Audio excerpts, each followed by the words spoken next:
আজকে ছেলের স্কুলে রবীন্দ্র জয়ন্তী উৎসব পালন ছিল, আর সেই কারণে আজকে ওদের ইউনিফর্ম পরে যেতে বারণ করেছিল।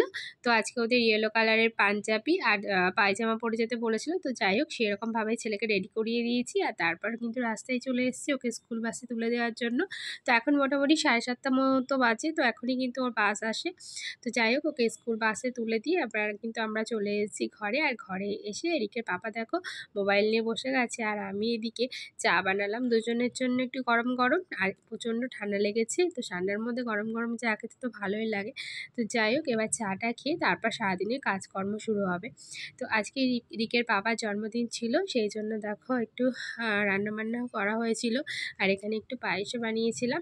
তো আজকে রিকও তাড়াতাড়ি স্কুল থেকে চলে এসছে, কারণ আজকে রবীন্দ্র জয়ন্তী ছিল, প্রোগ্রাম ছিল, সেই জন্য মোটামুটি 1-2 ঘন্টার মধ্যে ও স্কুল থেকে চলে এসছে। আর এখানে রিক দেখো ওর পাপাকে খাইয়ে দিচ্ছে। তো ও বলছে ও পুরো পায়েসটাই ওকে খেতে হবে, মানে ও খাইয়ে দেবে আর কি। বলছে তুমি তো আমার জন্মদিনে খাইয়ে দাও, আমিও তোমার জন্মদিনে খাইয়ে দেবো, এরকম একটা কিছুই বলা বলি করছে। আর ছোটো ছেলে এদিকে ঘুমাচ্ছে। তো আজকে দিনটা আমরা এভাবেই কাটালাম, আর এইটুকু তোমাদের সাথে শেয়ার করলাম। তো টাটা সবাইকে।